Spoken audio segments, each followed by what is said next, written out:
तो ये हमारे पास में दिया है कि एक सॉलिड स्फेयर है जिसकी रेडियस आर है, और वहां से इसने एक स्फेयर निकाला जिसकी रेडियस क्या है, r/2 है, और उसका जो सेंटर है ये ओ डैश है। सेंटर क्या है उसका, ओ डैश है। ओके। तो हमें बताना है कि इस सिस्टम की वजह से और इसके इन दोनों के बीच में इंटरेक्टिव फोर्स क्या होगा, यानी ग्रेविटेशनल फोर्स क्या होगा। क्या करेंगे, पहले इसका हम लोग वॉल्यूम मास डेंसिटी निकाल लेते हैं। इसका टोटल मास m है और इसका वॉल्यूम m/4/3 πr³ ये हमारे पास में आ जाएगा। ये डेंसिटी आ गई। अब क्या करेंगे यहाँ, जैसे ये, तो अब इसको देखो, हमारे पास में जैसे कैविटी का कॉन्सेप्ट था वही कॉन्सेप्ट यहाँ यूज करेंगे। तो हमें ये मालूम है कि स्फेयर के केस में हमने देखा था कि अगर कोई स्फेयर है किसी आर डिस्टेंस पे, वैसे तो मैं ये पॉइंट लिखवाऊंगा आपको यहाँ, आर डिस्टेंस की अगर आप बात करते हो, इसका मास अगर एम है और यहाँ कोई मास अगर एम रखा जाता है, तो इन दोनों के बीच में फोर्स क्या लिखते हैं हम लोग, G(m(m)/, यहाँ लिखेंगे r²। क्यों, क्योंकि वहाँ आपने देखा होगा कि अगर ये स्फेयर है और इस पे चार्ज अगर क्यू है और एक चार्ज अगर क्यू यहाँ रखा है, इनके बीच की डिस्टेंस अगर आर है, तो इनके बीच में फोर्स क्या आता था, ए क्यू Q/r² आता था, अगर आपको याद हो तो। वही कॉन्सेप्ट यहाँ भी यूज करेंगे सेम। तो यहाँ क्या हो जाएगा, यहाँ कैविटी के कॉन्सेप्ट से कि पूरा स्फेयर है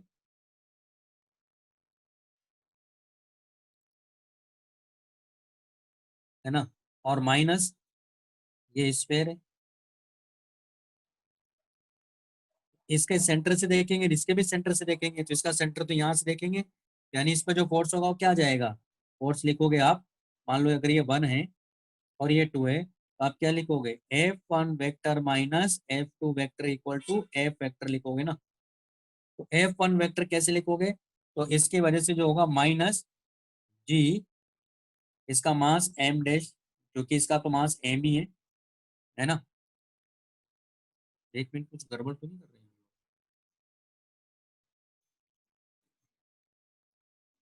क्या क्वेश्चन था, सॉरी स्फीयर ऑफ मास है, हाँ ठीक है। तो हमारे पास ये आ जाएगा, तो माइनस जी, ये तो मास एम ही इसका, इसका एम डैश ले लेते हैं।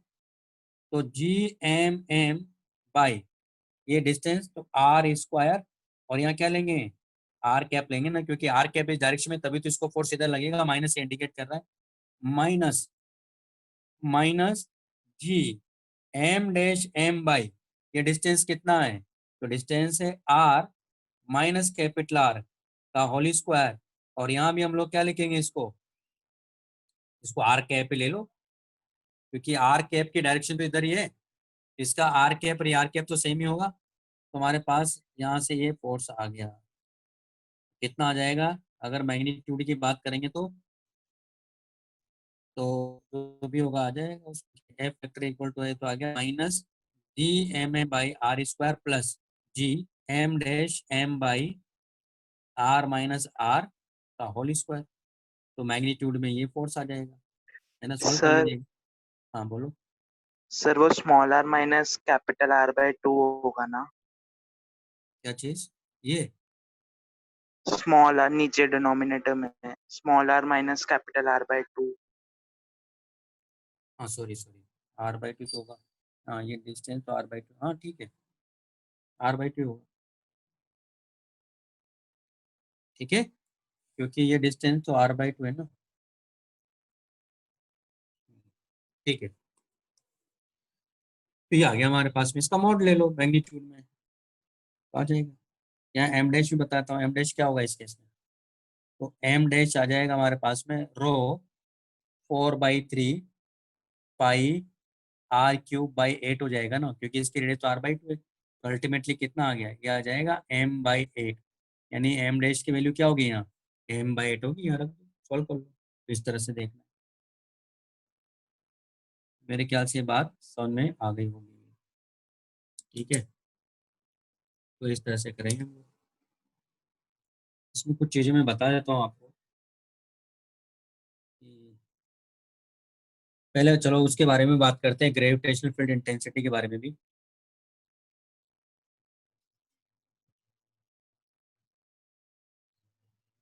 Gravitational field intensity and gravitational field.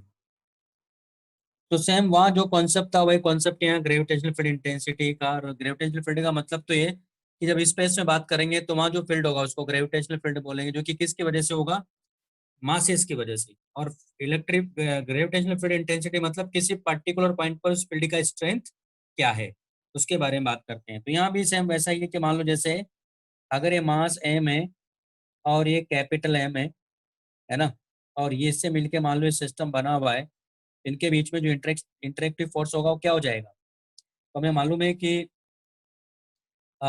ये मान लेते हैं कि इधर की तरफ मैंने ले लिया कि आर कैप है, यानी ये इधर आर वेक्टर है। इन दोनों के बीच में जो फोर्स होगा उसको क्या लिखोगे आप, F vector equal to minus G M M by R square R cap लिखोगे ना। तो यहाँ जो ग्रेविटेशनल फील्ड इंटेंसिटी डिफाइन की गई है वो कैसे है, ई वेक्टर इक्वल टू जैसा वहां था एफ वेक्टर बाई क्यू, यहाँ एफ वेक्टर बाई क्या हो जाएगा, एम। यानी जिस बॉडी पर जिस पार्टिकल पर फोर्स लग रहा है उसी का मान से डिवाइड करेंगे तो उस पॉइंट पर ग्रेविटेशनल फील्ड इंटेंसिटी क्या होगी, वो आ जाएगा। कितना आ गया है minus G M M by R square R cap. तो वहाँ क्या होता था, वहाँ के क्यू बाई आर स्क्वायर, यानी जी की जगह क्या था वहाँ, के मतलब 1/4 पाई एप्सिलॉन नॉट था।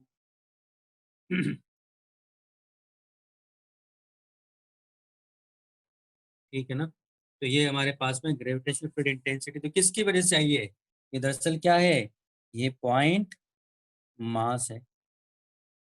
जिसकी वजह से आई है, पॉइंट मास की वजह से। वहां भी हमने पॉइंट चार्ज की वजह से देखा था, यहाँ हम पॉइंट मास की वजह से देख रहे हैं। तो आर डिस्टेंस पे जो ग्रेविटेशनल फील्ड इंटेंसिटी उसका वेक्टर, अगर मैग्नीट्यूड की बात करें तो G M by R square. तो हमेशा याद रखना है कि इसकी वजह से ग्रेविटेशनल फील्ड इंटेंसिटी क्या होगी, हमेशा इसकी तरफ ही होगी। ये माइनस ये इंडिकेट कर रहे हैं यहाँ। तो मतलब ये कि हमेशा इधर ही होगी, यही समझ के चलना है। ओके।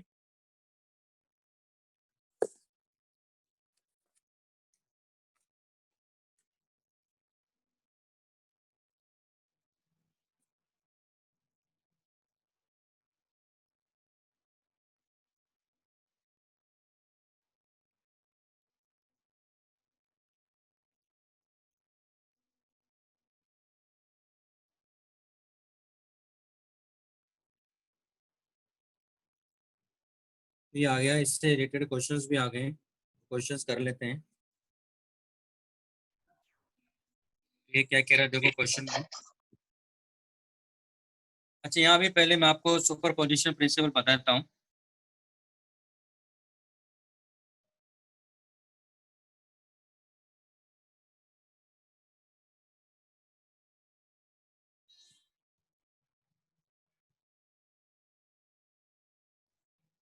सुपर पोजिशन प्रिंसिपल क्या होगा यहाँ, सेम वही कि मान लो अगर ये पॉइंट यहाँ चूज करते हैं, एक पॉइंट मास यहाँ रखा हुआ है M1, एक यहाँ रखा हुआ है M2, एक यहाँ रखा हुआ है M3। इसकी वजह से ये हमारे पास में R1 वेक्टर, तो इसकी वजह से ग्रेविटेशनल फील्ड इंटेंसिटी इधर ही होगी, वो भी देखेंगे हम लोग। और इस पॉइंट पर ये मान ले हैं तो ये R2 वेक्टर है, और ये मान लेते हैं कि ये R3 वेक्टर है। तो इस पॉइंट पर ग्रेविटेशनल फील्ड इंटेंसिटी क्या हो जाएगी, ई वेक्टर इक्वल टू किया जाएगा E1 vector plus E2 vector plus E3 vector, तो हो जाएगा माइनस GM1 बाई R1 का whole square R1 cap minus GM2 by R2 का whole square R2 cap minus GM3 by R3 का whole square R3 cap. तो ये हमारे पास में ग्रेविटेशनल फील्ड इंटेंसिटी आ जाएगी। तो इस तरह से देखेंगे हम लोग। ओके, जैसे इसमें एग्जांपल है,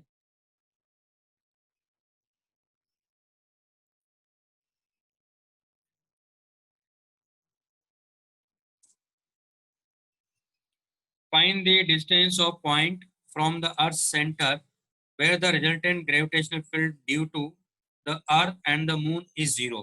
the mass of the earth दिया हुआ है and the mass of the moon भी दिया है। और डिस्टेंस बिटवीन वो भी दिया हुआ है। मतलब ये है, देखो यहाँ हमारे पास में मान लो ये अर्थ है, यानी इसको क्या मानेंगे, स्फेयर की तरह ट्रीट करना है। और इधर ये मून है, इसको भी क्या ट्रीट करना है, स्फेयर की तरह। यानी सॉलिड स्फेयर है, ये भी सॉलिड स्फेयर है। दोनों के बीच की डिस्टेंस अपने को दिया हुआ है, दोनों के बीच की जो डिस्टेंस है वो आर है। और एक का मास यानी एम ई, और एक का मास एम एन, एम एम, यानी एक मून है और एक अर्थ है। तो ये कह रहा है कि कोई ऐसा पॉइंट बताओ जहाँ पर ग्रेविटेशनल फील्ड इंटेंस, मतलब ग्रेविटेशनल फील्ड क्या है, जीरो है। तो मतलब ये वाला पॉइंट कौन सा हुआ, तो क्या करेंगे, देखो यहाँ, क्योंकि कोई तो पॉइंट होगा यहाँ, हम पहले भी ऐसे क्वेश्चन कर चुके हैं, ठीक है। तो यहाँ क्या होगा कि इसकी वजह से ग्रेविटेशनल फील्ड इंटेंसिटी क्या होगी, इधर होगी, इसकी वजह से क्या होगी, उधर होगी। तो मान लेते हैं कि ये पॉइंट कहीं यहाँ है। तो यहाँ मतलब ग्रेविटेशनल फील्ड जीरो करना है, तो मान लेते हैं कि यहाँ से एक डिस्टेंस पर है। तो यहाँ से कितनी डिस्टेंस हो गई फिर, ये r-x हो गया। तो आप देख रहे हो कि इसकी वजह से ग्रेविटेशनल फील्ड इंटेंसिटी इधर होगी, इसकी वजह से इधर होगी। यानी ये होगा ई एम और ये होगा ई ई। ओके, तो क्या हो जाएगा यहाँ, पहले ई ई देखेंगे। ई क्या हो जाएगा, G M E divided by r-x का होल स्क्वायर। क्यों, क्योंकि स्फेयर है, तो स्फेयर के आउटर में जब बात करते हैं हम लोग तो सारा मास का मानते हैं सेंटर पे। यानी क्या हो गया, पॉइंट मास यहाँ हो गया, तो पॉइंट मास की वजह से r-x पे क्या होगा, ग्रेविटेशनल फील्ड इंटेंसिटी ये होती है। उसी तरह ई एम कितना आ जाएगा, G M M by X square. तो यानी इस पर नेट ग्रेविटेशनल फील्ड इंटेंसिटी क्या होना चाहिए, जीरो।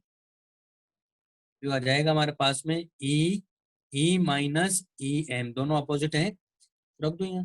तो G M E divided by r-x का whole square minus G M M by X square. मतलब मून का मास है, अर्थ का मास है। तो जी से तो जी चला जाएगा, तो हमारे पास आ जाएगा M E by M M equal to r-x by x का होल स्क्वायर। यानी हम लोग इसको लिख सकते हैं r-x by x equal to root M E by M M. ठीक है, सॉल्व करेंगे, आ जाएगा। ये कितना आ जाएगा, r माइनस, है ना, r/x-1, 1 को इधर ले जाते हैं, क्या आ जाएगा देखो।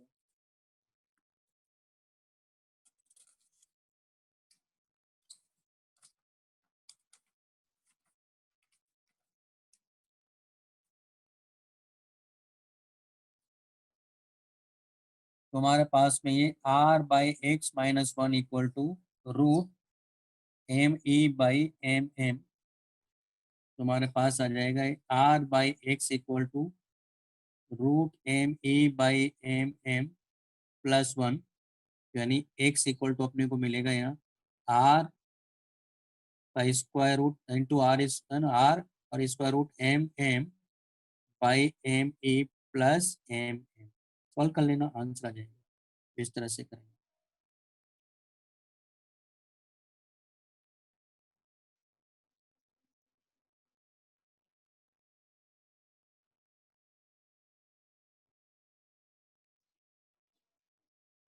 अब जैसे इसने रिंग का दिया, डिस्क का दिया,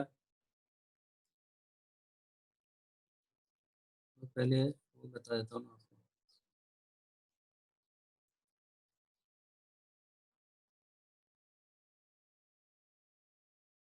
अच्छा, मैं एक चीज सब जगह ये एक ही जगह पर ग्रेविटेशनल पोटेंशियल का ही बता देता हूँ। तो यहाँ ग्रेविटेशनल पोटेंशियल का क्या कॉन्सेप्ट रहेगा वो भी देख लेते हैं, है ना। तो एक चीज है कि एक तो ये कॉन्सेप्ट था इसे हमारे पास में, आपने देखा होगा कि एक पढ़ा था हम लोगों ने, relation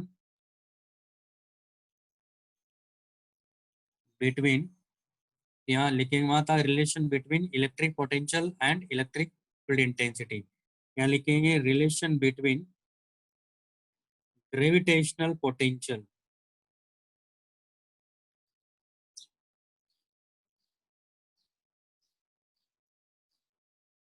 and relation between gravitational potential and gravitational field intensity। तो वो रिलेशन जो वहां था वही रिलेशन यहाँ भी वैलिड है। dv equal to minus E vector dot D R, और एक और रिलेशन हमने पढ़ा था E vector equal to minus gradient v, या E vector equal to minus del v by del X I cap plus del v by del Y J cap plus del v by del Z K cap. ये relation हमने वहाँ पहले ही पढ़ा है। एक तो ये रिलेशन का ध्यान रखना है, यहाँ भी वैलिड है ना। और अब बात करते हैं कि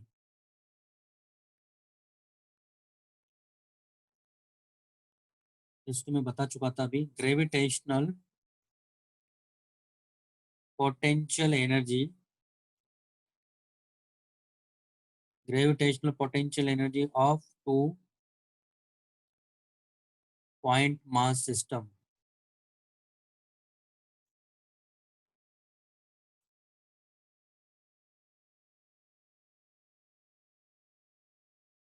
वन रूट के बारे में, हाँ अच्छा अच्छा, हाँ हाँ, ये गलत आ गया। कितना आ जाएगा ये, यानी आ जाएगा हमारे पास में x equal to R root M M by root M A plus root M M. वो देख लीजिएगा आप लोग, ये आ जाएगा। फिर है gravitational potential of two point mass system. तो ग्रेविटेशनल पोटेंशियल, जब हम बात करें, सॉरी, ग्रेविटेशनल पोटेंशियल एनर्जी है, तो ये दो पॉइंट मास है हमारे पास में, ये m1 है, ये m2 है। तो इसमें आपने देखा, हमने देखा था कि इन्फिनिटी पर पोटेंशियल एनर्जी क्या मानी थी हम लोगों ने, जीरो मानी थी। उसके केस के लिए ये, तो आप डायरेक्ट लिख सकते हो यहाँ पोटेंशियल एनर्जी क्या लिखोगे, minus G m1 m2 by are.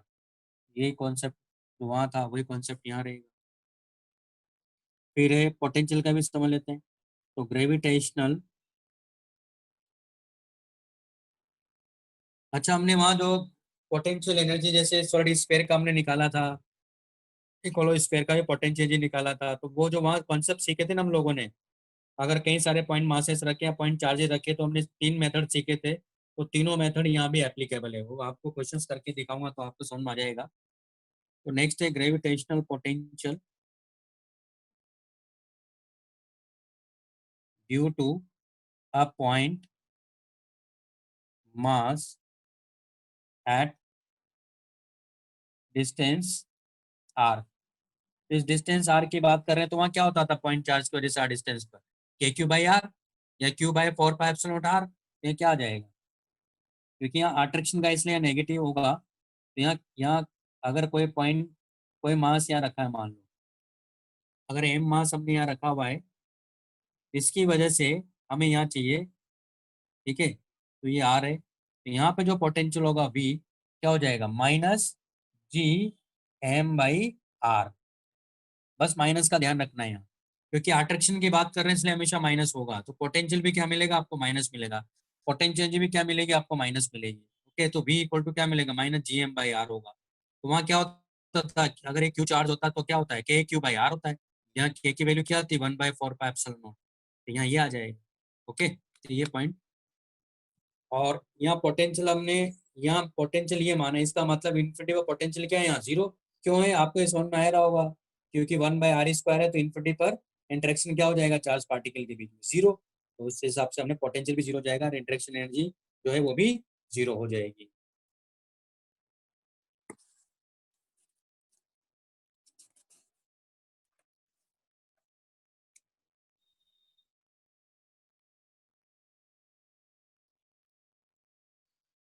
तो मैं यहाँ बात करने जा रहा हूँ दरअसल हॉलो स्फीयर के बारे में, है ना। ये उसकी ग्रेविटेशनल पोटेंशियल एनर्जी क्या होगी उसके बारे में साथ में यहाँ लिखूंगा मैं, उसकी वजह से पोटेंशियल क्या होगा उसके बारे में भी लिखूंगा, और ग्रेविटेशनल फील्ड इंटेंसिटी क्या होगी उसके बारे में लिखूंगा। तो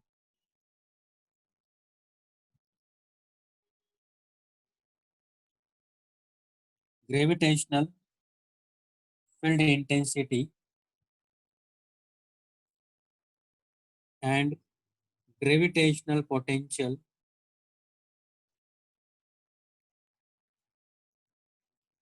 ड्यू टू होलो, अब यहाँ कंडक्टिंग नॉन कंडक्टिंग की बात ही नहीं करेंगे, hollow gravitational field intensity and gravitational potential due to hollow sphere and self gravitational potential energy.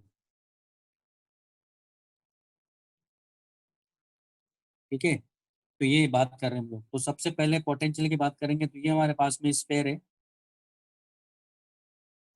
और इसकी जो रेडियस है वो आर है। तो इसके अंदर बाहर सबकी बात करेंगे हम लोग। तो यहाँ देखो, पहला पॉइंट मैं ले रहा हूँ इनसाइड,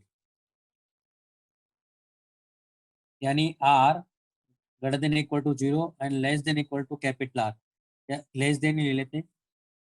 उस केस में आप देखो कितना आ जाएगा, ये जीरो है, तो ग्रेविटेशनल फील्ड इंटेंसिटी होगी यहाँ, क्या हो जाएगा, जी, सॉरी, जीरो होगा ना, इनसाइड की बात कर रहा है ना, तो वहां भी जीरो था तो यहाँ भी जीरो होगा, लेकिन पोटेंशियल क्या होगा, माइनस Gm/r होगा ना। दूसरा है एट सरफेस, यानी R equal to capital are.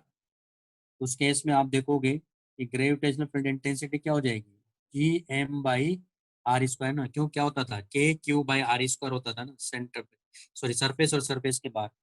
और पोटेंशियल क्या लिखोगे सरफेस पर, तो ये हमारे पास में ES है, तो हो जाएगा माइनस Gm/r ना।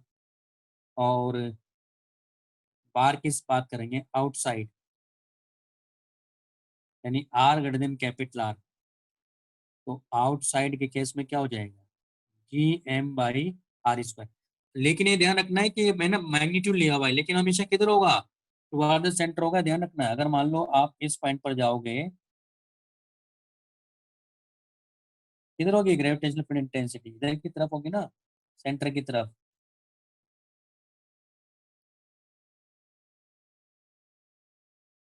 ठीक है, तो ग्रेविटेशनल फील्ड इंटेंसिटी किधर होगी, सेंटर की तरफ ही होगी, रेडियली इनसाइड। तो यह आ जाएगा। और पोटेंशियल की बात करोगे तो आउटसाइड पोटेंशियल क्या लिखोगे, माइनस Gm/r लिखोगे।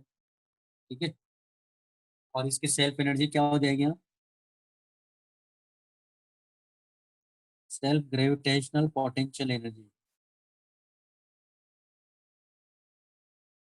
तो वहाँ क्या होता था, KQ²/2r होता था, तो यहाँ क्या जाएगा, यहाँ जाएगी सेल्फ एनर्जी इसकी, लेकिन माइनस के साथ, तो K की जगह G, और M की जगह, मतलब Q की जगह M²/2r, ये होगी।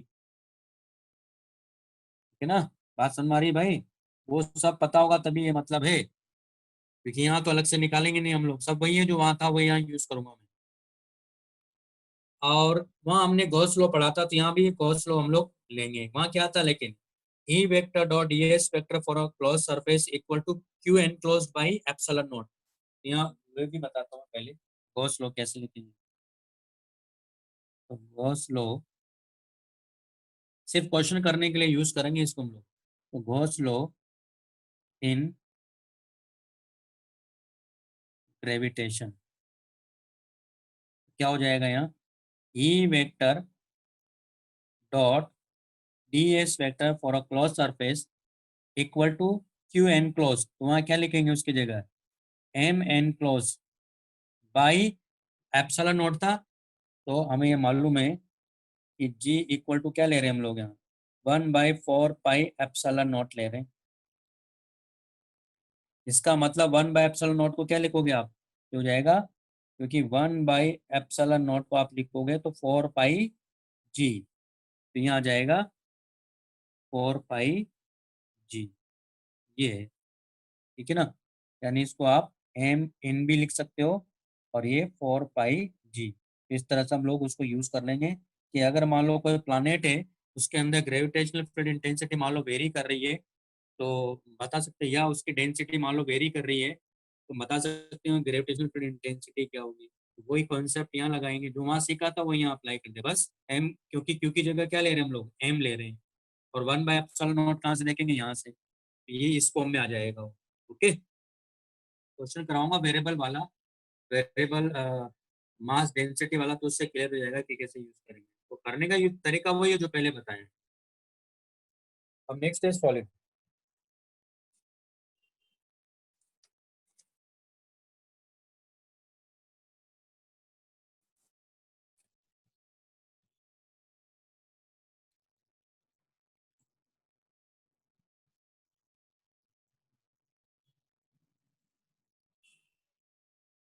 तो gravitational field intensity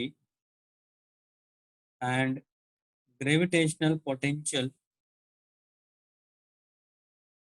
due to solid sphere and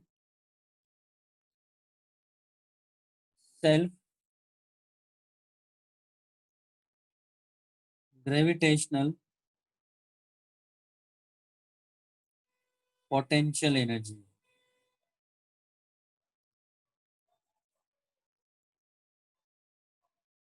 ठीक है, तो सबसे पहले हम बात करेंगे सॉलिड स्फीयर के लिए। इनसाइड के लिए बात करेंगे। सॉलिड स्फीयर है, इसकी रेडियस आर है और इसका मास एम है और इसकी डेंसिटी निकाल सकते हैं। वॉल्यूम मास डेंसिटी क्या हो जाएगा, m/4/3 πr³ सबसे पहले हम बात करेंगे इनसाइड, यानी R greater than equal to 0 and less than equal to capital R. Less than equal to capital R, less than equal नहीं, sorry, less than capital R, है ना। इस केस में क्या होता था वहाँ, ρr/3 ε0। तो यहाँ जाएगा E in equal to ρr/3 और ये हो जाएगा 4πg। मेरे ख्याल से बात समझ में आ गई होगी, क्योंकि 1/4πε0 इक्वल टू क्या है, जी। तो ये आ जाएगा, याद है भाई फॉर्मूला, ρr/3 ε0, वही यहाँ यूज कर लिया मैंने। पोटेंशियल की बात करेंगे तो V इन minus Gm/2r³ 3r² minus r², याद आ रहा है, ये वाला था वहाँ, याद हो तो। लेकिन क्या आ जाएगा, पोटेंशियल की बात कर रहे हैं तो माइनस आ जाएगा। ठीक है, अगर हम सेंटर की बात करें, मान लो एट r = 0, मतलब एट सेंटर, वहाँ क्या मिलेगा आपको, पोटेंशियल -3/2 Gm/r मिलेगा। ठीक है, यहाँ ग्राफ देख लो इसका भाई, इसका तो ग्राफ स्ट्रेट होगा, इसका ग्राफ कैसा होगा, इसका ग्राफ होगा ये आर, इसके तो स्ट्रेट लाइन ही होगा, इसका ग्राफ क्या होगा, पैराबोला इनसाइड। लेकिन कैसे होगा, यहाँ से, क्योंकि -3 Gm/2r है। पहले क्या करेगा ये, यहाँ तक डिक्रीज करेगा, फिर r = कैपिटल आर है, फिर -Gm/r होगा यहाँ, और उसके बाद ये हाइपरबोलिक तरीके से डिक्रीज करने से होगा। ये क्या है यहाँ, ये पैराबोला है, और ये क्या है, हाइपरबोला है। तो इस तरह से देखेंगे हम लोग। एक तो ये फॉर्मूला भी याद रखना है, मैंने पहले भी कहा था इस फॉर्मूले को यूज रहेगा, इसका काफी यूज है यहाँ, ये फॉर्मूला याद होना ही चाहिए। ये तो है इनसाइड। आउटसाइड का बता दें मैंने तो यहाँ से। दूसरा आउटसाइड का भी देख लेते हैं, मतलब सरफेस पे देख लेते हैं पहले। तो एट सरफेस यानी r = कैपिटल आर, तो ये तो कितना हो जाएगा सरफेस पे, G/r²। होलो या सॉलिड हो या पॉइंट मास हो, यानी आउटर का बिहेवियर तो पॉइंट मास की तरह ही करेगा सरफेस और आउटर के लिए। तो और पोटेंशियल क्या लिखोगे, -Gm/r, ये सब सरफेस के लिए। और आउटसाइड के लिए जाओगे आप,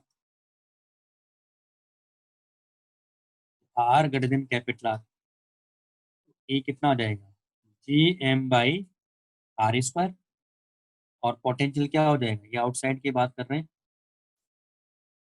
तो -Gm/r, यानी होलो और सॉलिड का बिहेवियर एक जैसा होता है पॉइंट मास की तरह, सरफेस और आउटर के लिए। क्योंकि इसकी सेल्फ एनर्जी भी समझ लेते हैं।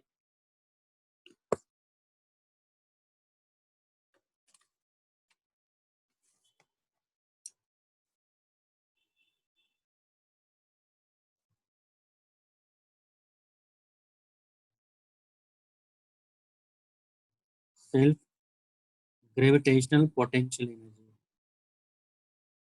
वहाँ क्या आई थी 3 k⁴/5r।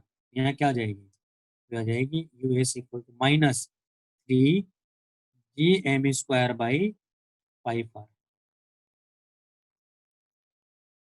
ठीक है, 3 GM²/5r, इस तरह से देखेंगे।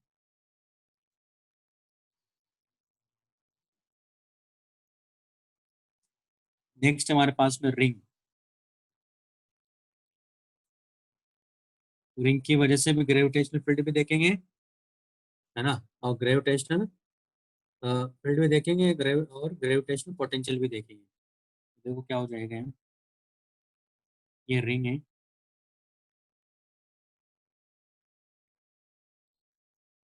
और इस पे जो मास है वो m है, और रेडियस इसकी r है। तो ये हमारे पास में ओरिजिन है, और यहाँ से x डिस्टेंस की बात करेंगे तो यहाँ ग्रेविटेशनल फील्ड इंटेंसिटी की डायरेक्शन तो ये होगी ना, यहाँ कितना था वहाँ, तो वहाँ उसके हिसाब से लिखूंगा मैं, तो यहाँ आ जाएगा E equal to GMX/x² + r² to power 3/2 था, क्योंकि क्या था यहाँ g की जगह, यानी, है ना, हरी बात में ये क्या था, यानी ये था Qx/4πε0, और ये क्वांटिटी तो 1/4πε0 की g आ गया, Q की जगह m आ गया, ये आ गया। ओके, तो यहाँ भी आप देखोगे कि इसका ग्राफ अगर आप प्लॉट करोगे तो इसको डिफरेंशिएट करने का तरीका मैंने आपको बता दिया था। तो यहाँ क्या होगा, लेकिन ये ऐसा होगा, इधर उल्टा हो जाएगा, और यहाँ तो जीरो ही होगा, क्योंकि x इक्वल टू जीरो पर क्या हो जाएगा, ये जीरो हो जाएगा। और ये वाला पॉइंट क्या मिलेगा आपको, ये x इक्वल टू मिलेगा +1/r², और ये क्या मिला था याद है, मैक्सिमम -r/√2 मिला था।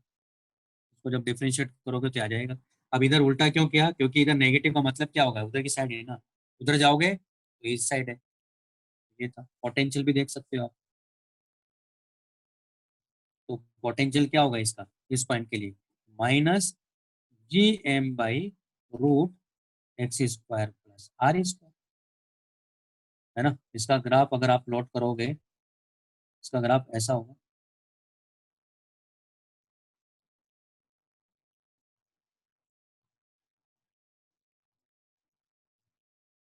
ये आपको क्या मिलेगा, -GM/r मिलेगा, इस पर x इक्वल टू जीरो पर, और ये x है, और उसके बाद क्या करेगा, डिक्रीज करता जाएगा। तो इसका भी आ गया। उसी तरह डिस्क का भी देख सकते हैं हम लोग।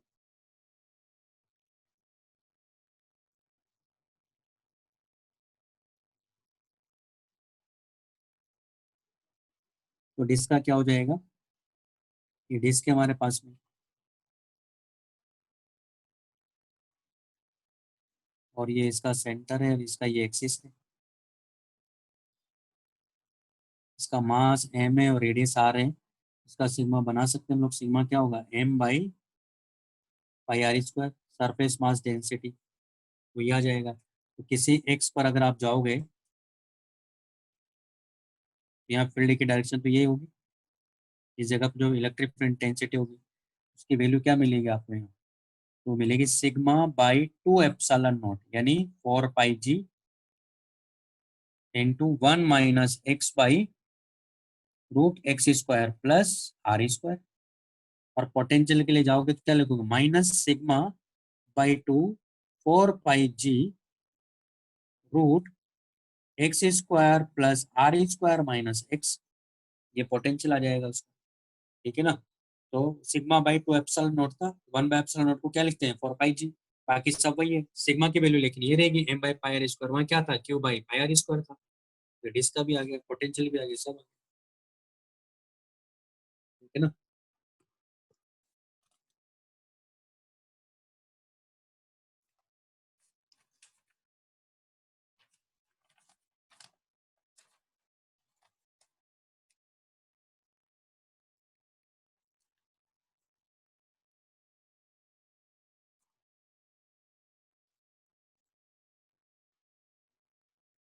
उसी तरह हम लोग उसका भी देख सकते हैं। तो पोटेंशियल तो हमें पता नहीं वायर का, लेकिन जैसे अगर फाइनाइट वायर लेंथ का है, मान लो लीनियर मास अगर है, हाँ